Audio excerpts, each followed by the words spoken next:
Hello friends, நான் தான் உங்கள் சிம்மா பேசுகிறேன். அதாவது இந்த வீடியோவில் எதை பற்றி பார்க்க போகிறோம் அப்படின்னா, வரக்கூடிய குரு பயிற்சி 2025 மே மாதம் 14ஆம் தேதி காலையில் 11:20க்கு குரு பகவான் பயிற்சியாகிறார். ரிஷப ராசியிலேருந்து மிதுன ராசிக்கு குரு பகவான் பயிற்சியாகிறார்.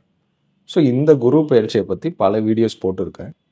இந்த வீடியோவில் எதை பற்றி சொல்ல போகிறோம் அப்படின்னா, எல்லாத்துக்குமே கொஞ்சம் ஷார்ட்டாக சொல்கிற மாதிரி, அதாவது ஒவ்வொருத்தருக்கு ராசிக்கும் ஒவ்வொரு விதமான பலன்கள் டீட்டெயில்டாக சொல்லிட்டோம். இந்த வீடியோவில் என்ன சொல்ல போகிறோம் அப்படின்னா, அதெல்லாம் எடுத்துட்டு ஒரு சின்ன பைட்ஸாக எடுக்க போகிறோம். அதாவது எப்படின்னா, யார் யாருக்கெல்லாம் கல்யாணம் ஆகும், யார் யாருக்கெல்லாம் புத்திர பாக்கியம் கிடைக்கும், யாருக்கெல்லாம் நல்ல வேலை வாய்ப்பு கிடைக்கும், யாரெல்லாம் ஃபாரின் போவாங்க, இந்த மாதிரி ஒவ்வொரு விஷயத்துக்கும் சொல்ல போகிறோம். அதாவது முதல்ல கல்யாணத்துலேருந்து ஆரம்பிச்சு சுப நிகழ்ச்சி. இந்த குரு பயிற்சியால் எந்தெந்த ராசிகளுக்கு கல்யாணத்துக்கு யோகம் இருக்குது அப்படின்னா, முதன்மையானது மிதுன ராசி. ஏன்னா ராசி மேலேயே குரு பகவான் வர்றதுனால மிதுனம் கல்யாணத்துக்கு அதிக வாய்ப்பு இருக்குது. அதுக்கு அடுத்தது யார் அப்படின்னு பார்த்தீங்கன்னா தனுசு ராசி.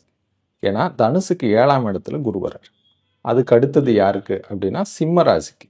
சிம்மத்துக்கு எதனால் அப்படின்னா, சிம்மத்துடைய களத்திர பாவம் 7ஆம் வீட்டை குரு பார்க்குறாரு.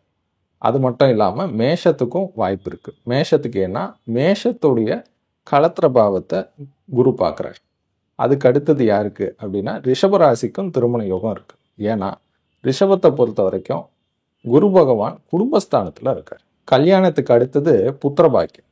ஸோ இப்போ புத்திர பாக்கியம் யாருக்கெல்லாம் யோகம் இருக்குது அப்படின்னு பார்த்தீங்கன்னா, முதன்மையானது அதுவும் மிதுன ராசி. ஏன்னா ராசியிலேருந்தே 5ஆம் பாவத்தை குரு பார்க்குறாரு. ஸோ அதனால புத்திர பாக்கியம் உண்டு. அதுக்கு அடுத்தது யாருக்கு இருக்குது அப்படின்னா, கண்டிப்பாக துலா ராசிக்கு உண்டு. ஏன்னா துலா ராசிக்கும் 5ஆம் வீட்டை குரு பகவான் பார்க்குறார். அதுக்கு அடுத்தது யாருக்கு அப்படின்னா சிம்ம ராசிக்கு இருக்குது. சிம்மத்துக்கும் குரு பகவான் 5ஆம் வீட்டை பார்க்குறார். அதுக்கு அடுத்தது யாருக்கு அப்படின்னா கண்டிப்பாக கும்ப ராசிக்கு இருக்குது. ஏன்னா கும்பத்துக்கு 5ஆம் இடத்துல தான் குரு பகவானே இருக்கார்.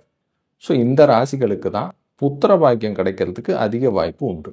அடுத்தது நல்ல உத்தியோகம் யாருக்கு கிடைக்கும் அப்படின்னா, அதில் பார்த்தீங்கன்னா முதன்மையானது மிதுன ராசி. ஏன்னா ராசி மேலேயே குரு பகவான் இருக்கிறதுனால மிதுன ராசி வேலைக்கு எந்த முயற்சி எடுத்தாலும் சக்ஸஸ்ஃபுல்லாக முடியும். அதுக்கு அடுத்தது யாருக்கு அப்படின்னு பார்த்தீங்கன்னா கன்னி ராசிக்கு. காரணம் என்ன, கன்னிக்கு 10ஆம் இடம் தொழில் ஸ்தானத்திலே குரு இருக்கிறதுனால தொழில் ரீதியான எந்த முயற்சி எடுத்தாலும் சக்ஸஸ்ஃபுல்லாக முடியும்.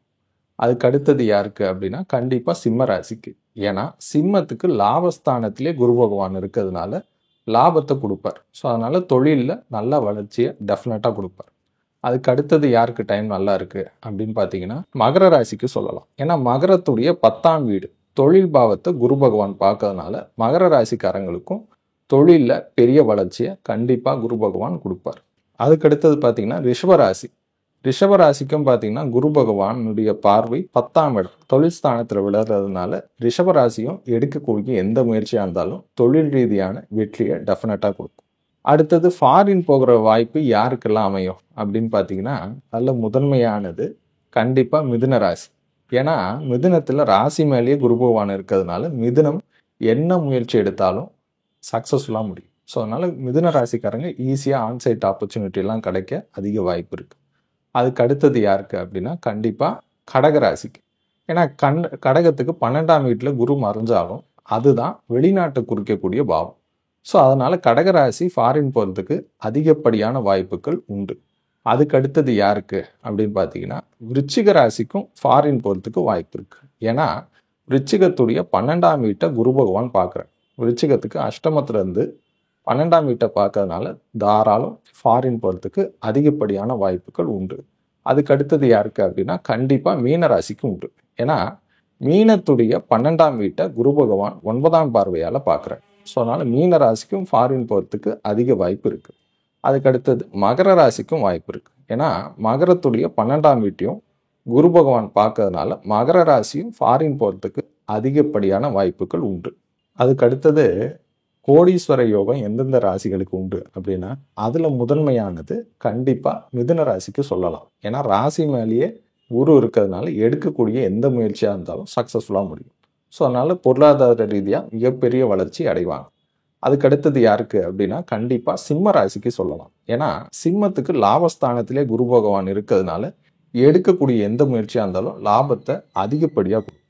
அதுக்கு அடுத்தது யாருக்கு அப்படின்னா கண்டிப்பாக கன்னி ராசிக்கு சொல்லலாம். காரணம் என்ன அப்படின்னா கன்னி ராசிக்கு பார்த்தீங்கன்னா கர்மஸ்தானம், தொழில் ஸ்தானத்திலே குரு பகவான் இருக்கிறதுனால எடுக்கக்கூடிய எந்த முயற்சியாக இருந்தாலும் சக்ஸஸ்ஃபுல்லாக முடியும். அதுக்கு அடுத்தது யாருக்கு அப்படின்னா கண்டிப்பாக ரிஷபராசிக்கு சொல்லலாம். ரிஷபத்துக்கு ஏன்னா தனஸ்தானத்திலே தனக்காரகன் குரு பகவான் இருக்கிறதுனால தன ரீதியான மிகப்பெரிய வளர்ச்சி அடைவாங்க. சொந்தமாய் இந்த ராசிகளுக்கு உண்டு.